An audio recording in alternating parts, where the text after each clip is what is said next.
Yeah, I'm gonna get in trouble for this one, but I just gotta share it. So my great aunt, who I love, she's like my mom to me, right?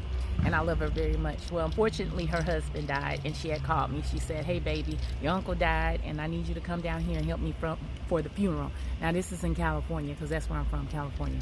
So I said, "Yes, ma'am." So I flew down there, and I stayed with her, and she had already made some of the arrangements before I got there. So she had hired one of her best friend's son, who had a transportation company, to pick everybody up from her house to take them to the funeral. However, I chose to use my own car because I needed to get to the funeral home before everybody got there, and the bus was late, you guys. The bus was a whole hour late, no joke. I was mad. I got the number from my aunt, and I was calling, "Oh man, we're coming, we just a little late."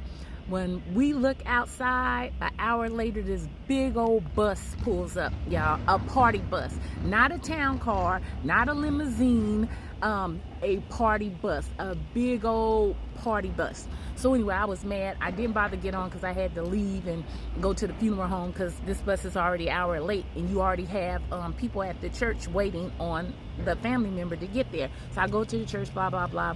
The funeral service is over with.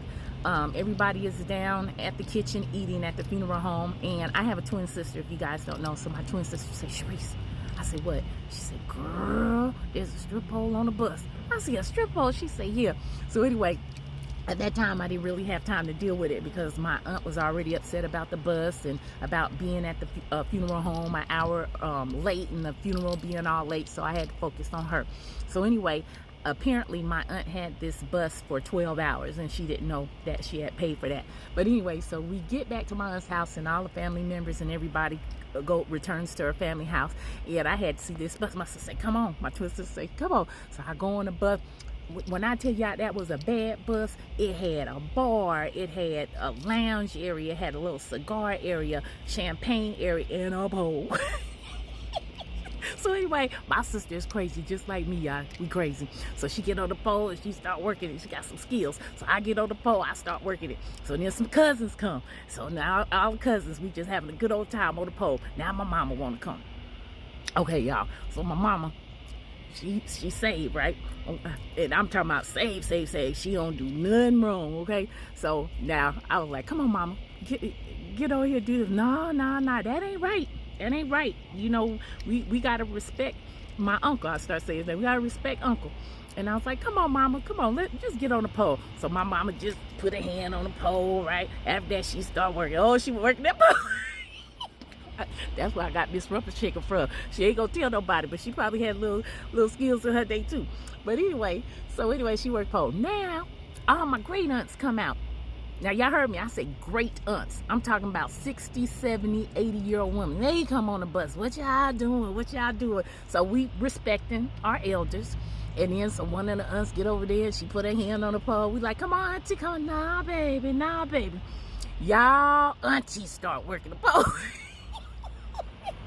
When I tell you, just about everybody got on that bus, and they was on. I'm talking not our uncles. They was doing their own thing. I'm talking about just all the aunties, the cousins, and everything. Y'all, it was so much booty on that pole. Okay, now y'all heard of Magic City in Atlanta, Georgia. So we had Magic City in California, right on that bus. Y'all, it was big booties, little booties, skinny booties, tight booties, old booties, young booty, flabby boobies. It was just too much ass on that bus working on that pole. But honey, we had one aunt. I don't know where them skills came from, because her ass did the splits. She climbed all the way to the top of the pole, slid down, turned upside down, and I was like, "Oh no, stop. Your high blood pressure gonna go up. Oh no, stop." And then they words, "The sugar. You gonna get the sugar, stop it." But she was working it, y'all. So that's my story. But after this, I'm gonna get in trouble. Y'all might not see me on TikTok for a couple of days, because definitely gonna get a phone call about this little story here. All right, bye.